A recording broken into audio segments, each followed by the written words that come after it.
Hi hello and welcome back to ஏஜிஸ் kitchen. இன்றைக்கி நம்ம என்ன பண்ண போகிறோம்? நம்ம இன்றைக்கி பண்ண போகிறது சித்திரத்தை சூரணம். பொடி பண்ணி வச்சுக்குவோம். இந்த மழை காலம் வந்துட்டாவே தொண்டையெல்லாம் கரகரப்பாக இருக்கும், சளி இருமலாக இருக்கும். அதுக்காக இதெல்லாம் பொடி பண்ணி நம்ம வீட்டில் வச்சுட்டு அப்பப்போ சாப்பிட்டோம்னா சளி இருமல்லாம் சரியாகும். இது மழை காலத்தில் வந்து எப்போயுமே எங்கள் வீட்டில் இந்த பொடி செஞ்சு வச்சுருவோம். இது ரொம்ப நல்லா கேட்கும், தொண்டை கரகரப்புக்கெல்லாம் அவ்வளோ நல்லா கேட்கும், இரும்பலை வந்து நல்லா கட்டுப்படுத்தும் இந்த சித்திரத்தை. இப்போ சித்திரத்தை 25 கிராம் எடுத்து வச்சுருக்கோம், மிளகு 25 கிராம் எடுத்து வச்சுருக்கோம், சுக்கு கொஞ்சமாக போட்டுக்கோங்க, ஏன்னா சித்திரத்தவே ரொம்ப காரமாக இருக்கும், சுக்கு கொஞ்சம் போட்டால் போதும். பனங்கல்கண்டு 50 கிராம், கருப்பு திராட்சை, இந்த கருப்பு திராட்சை போடுங்க. இதுதான் நான் மருந்துக்குன்னா இதுதான் சேர்க்கணும் நம்ம. இது ஒரு 50 கிராம். இது உங்களுக்கு கிடைக்கலன்னா பேரிச்சம்பழம் போட்டுக்கோங்க, நல்லா காஞ்ச பேரிச்சம்பழமாக பார்த்து அதை போட்டுக்கோங்க.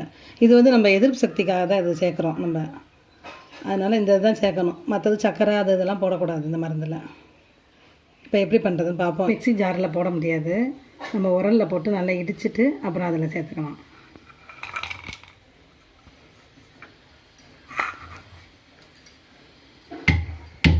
இந்த மாதிரி சித்திரத்தையை இடித்து வச்சுக்கலாம்.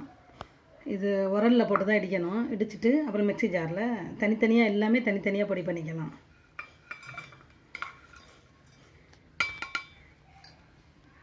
இதை ஃபஸ்ட்டு பொடி பண்ணிக்கலாம்.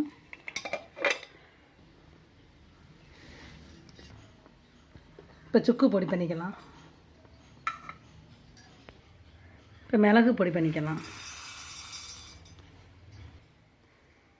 பனங்கல்கண்டையும் நுணுக்கலாம்.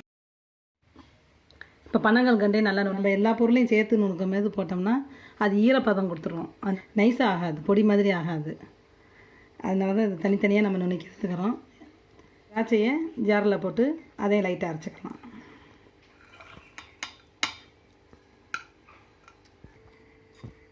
இப்போ திராட்சையை வந்து லைட்டாக அரைச்சிட்டு வந்தோம், இந்த மாதிரி தான் வரும், அது ஈரப்பதம் கொடுக்கும். அதனால தான் நம்ம எல்லாத்தையுமே தனித்தனியாக பொடி பண்ணிக்கிட்டோம். இப்போ எல்லாத்தையும் ஒரு சுற்றுவோம் மிக்ஸி ஜாரில் போட்டு. ஒரு பெரிய மிக்ஸி ஜார் எடுத்துக்கோங்க, அதில் சித்திரத்தை பொடியை சேர்த்துருவோம், சுக்கு பொடியும் சேர்த்துடலாம், மிளகு பொடி மூணையும் ஒரு வாட்டி அரைச்சிட்டு வந்துடுவோம். இப்போ அரைச்சிட்டு வந்துட்டோம். இந்த மாதிரி பொடியாக இருந்தோம், மூணையும் கலந்து விட்டாச்சு. பனங்கல்கண்டு பொடியும் அதோட சேர்த்துடலாம். திரும்ப ஒரு வாட்டி அரைச்சிட்டு வந்துடலாம்.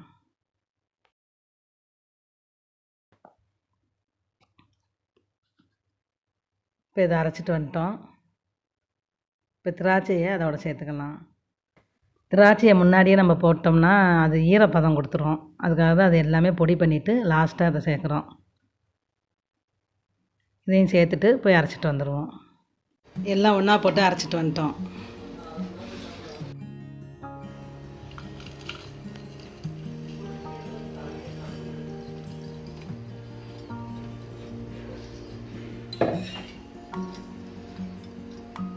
இந்த மாதிரி இருக்கணும்.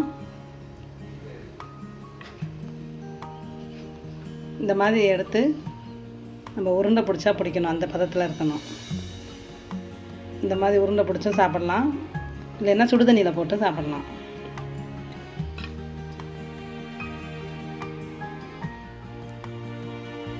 அப்படியே சாப்பிட பிடிக்கலைன்னா இந்த மாதிரி சுடுதண்ணியில் கலந்து சாப்பிட்டுக்கோங்க. இந்த அளவு எடுத்தால் போதும். தேன் கலந்து குடித்தா ரொம்ப நல்லது சளி இருமலுக்கு.